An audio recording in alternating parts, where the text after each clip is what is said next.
Hi, everyone. My name is Rebecca Leslie, and I'm a teacher and educational consultant here in Toronto, Canada. I'm very, very happy to be with you today at the Summer Symposium. I draw on my teaching experience since 2002, my training in attachment theory, developmental psychology, and neuroscience, my self-reg learning since 2016, and my personal experience of being a member of a neurodiverse household in order to support the creation of safe and secure environments within families and within schools and community centers. And that includes a focus on safety and relationships, sensory needs, and of course, self-regulation. Self-reg is really the framework within which I perceive and navigate the entire world. I'm a partner to someone I met when we were 12 years old, and a mama to two energetic and fiercely unique boys. Finally, some of you may know me as a consultant with the Merit Center. I enjoy presenting workshops and co-learning with school staff and parent groups and community organizations as they're either being introduced to self-reg for the first time or as they're deepening their learning. You may have encountered me through your eSchool courses because I'm a teaching assistant with eSchool, or you may have heard me speak last year at the Summer Symposium with Paula, our eSchool dean, and the one and only phenomenal child psychiatrist, Dr. Jean Clinton, of whom I'm a huge fan.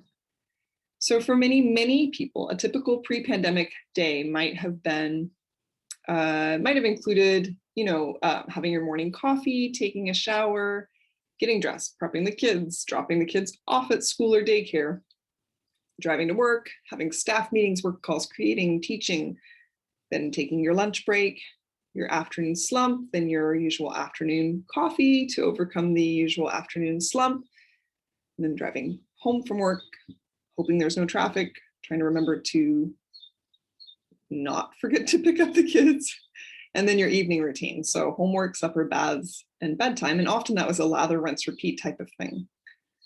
Some of us had been working a 9-to-5 office job for many, many years, or teaching for many years. And up until last year, early last year, really, most of us knew the route to work by heart. We could likely drive it with our eyes closed, although not advised. And our kids had their breakfast preferences. We knew they needed to eat something before starting a busy day at school. We knew what day stop meetings were on. We could anticipate where we'd sit during our lunch hour.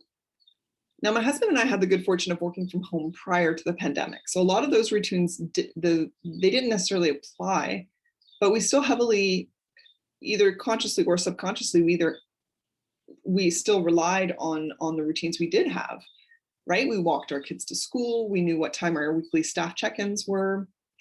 We knew the kids would be expecting me to pick them up at 2:30 on the dot. And no matter what our individual working or living contexts were, no matter how they might have been different one from another, all of our lives changed dramatically since early spring 2020. So some people may have complained about their busy schedules or their routines, but it did at least provide patterns and expectations that were part of our mental health.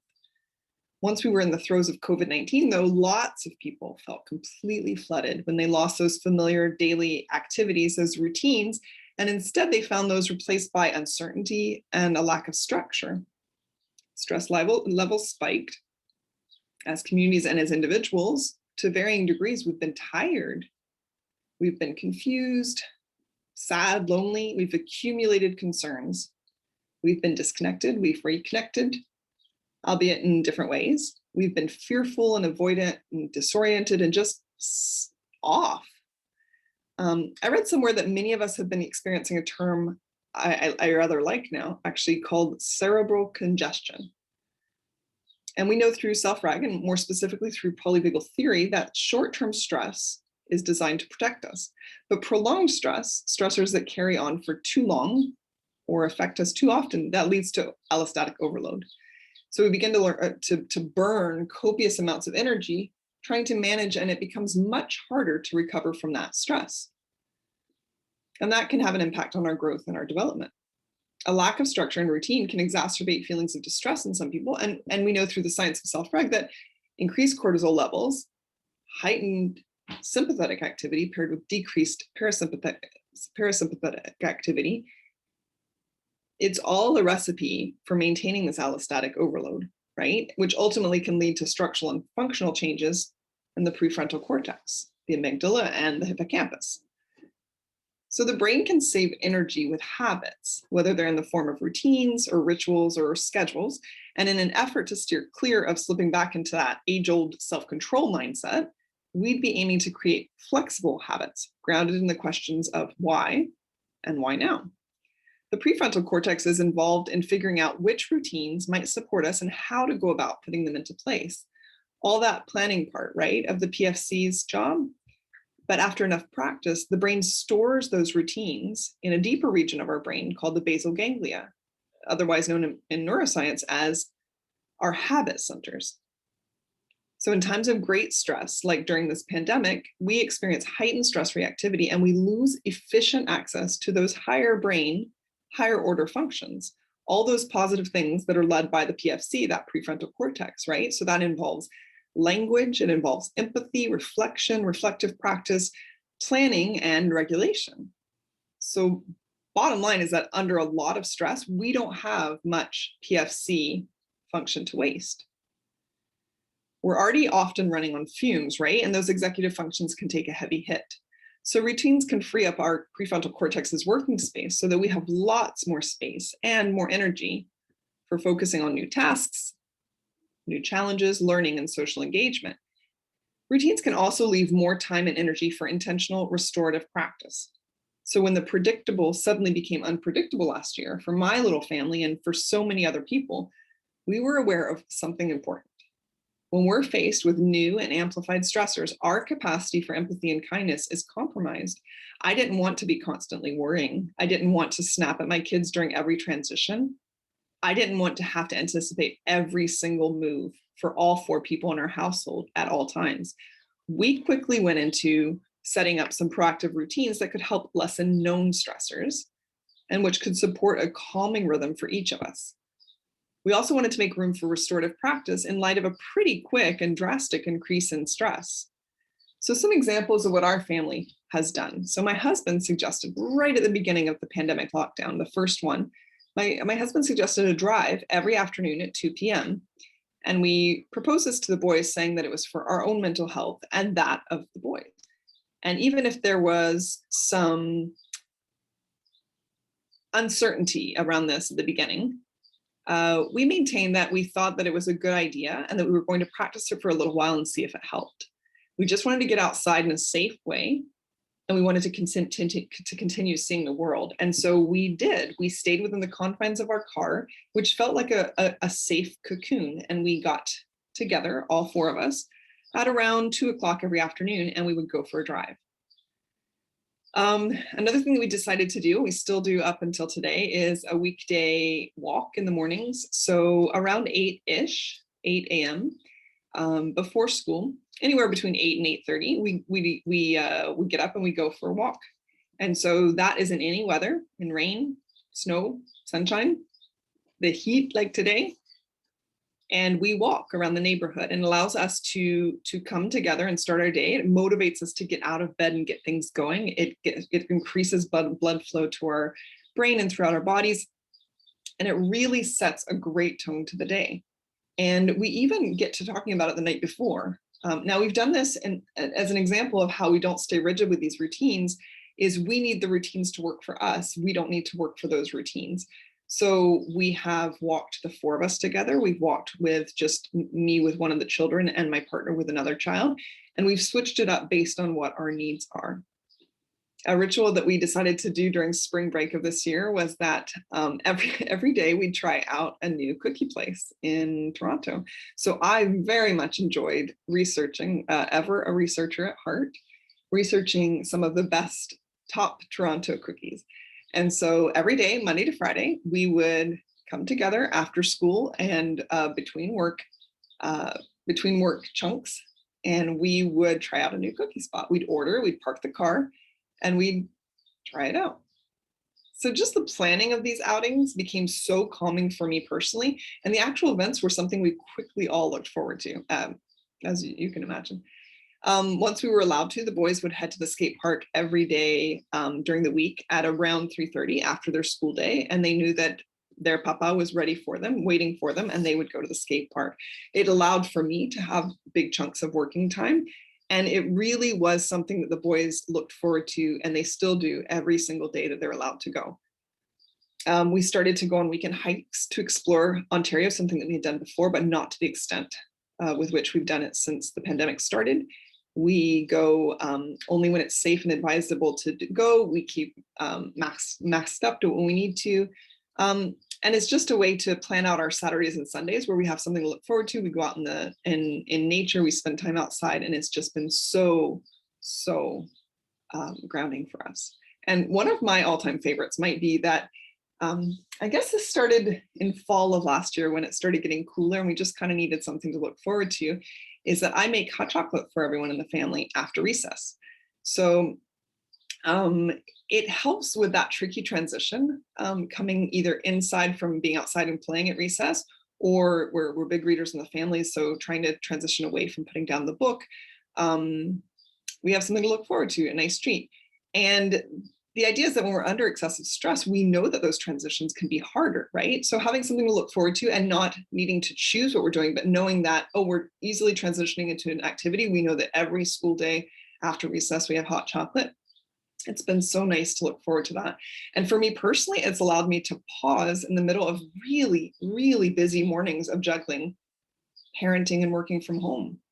Our goal isn't to eliminate all stress, right? It really is to recognize and reduce unnecessary stressors and maintain available resources for facing the stress that's really unavoidable. And we know through Self-Reg that stressors are incredibly unique to each individual, and what one person finds stressful, another person might find tolerable or even a blip on the radar, and they might be completely indifferent to it. So what have been some common stressors across the 5 domains this past year? Right? We have the biological domain where there's been change in sleeping patterns possibly, or sharp increase in cortisol that really does have a domino effect throughout our whole body. Some people have the discomfort from sensory needs of wearing a mask. In the emotion domain, we might be feeling overwhelming sadness about missing family and friends. We might be experiencing fear about the unknown. In the cognitive domain, we could have been assigned new tasks at work as that's been rejigged due to working from home. Productivity might be really impacted from trying to juggle schedules, your own schedule, and that of the people you live with now that we're mostly working from home. I mean, basically, you're sharing a schedule with the kids, the dogs, the goldfish to feed everybody, right? The social domain, there might be loneliness involved and stress related to how we interact with others on a regular basis. And within the pro-social domain, we might be feeling upset about others who've experienced pain during COVID. We might feel overwhelming empathy about the social justice causes that have been highlighted throughout this past year.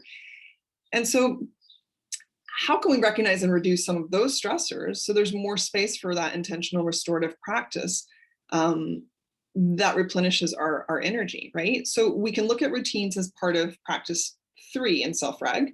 So where we're reducing stressors, so we're proactively reducing them and freeing ourselves up to be able to engage in restorative practices and building up resilience. We can also look at implementing routines as part of practice 5 of Self-Reg, and that's where we preemptively look at ways to decrease tension and increase energy, and looking to engage in flow for the sake of flow. So when I'm making that hot chocolate, I am making it stovetop, and I have found such solace and such comfort and calm in entering a state of flow while I'm doing something that's pretty mundane, and it's been incredible. Creating regular rhythms throughout a day helps us reduce the number of decisions we're required to make, and it can really help reduce stress by allowing for more predictability. So choosing and decision-making, we know that those can be stressors. The process of planning for a routine activity can in fact reduce stress, even if we never even end up getting around to the actual activity in the first place. The planning provides structure, and it can help us feel like we can adapt to things that are unplanned. So there's a certain relief in the rituals and routines that become very soothing.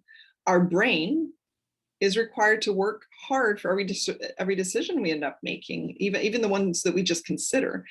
And as we know from Self-Reg, this burns a whole bunch of energy that we really need for other things during the challenging time of lockdowns and of the unknown. I read somewhere that it's better to decide once So that's the beauty of routines, right? You're not reinventing things every single day. You're planning, you're anticipating, you're reading your cues and the cues of others, you're digging deeper, and you're deciding on activities that will decrease tension and increase energy.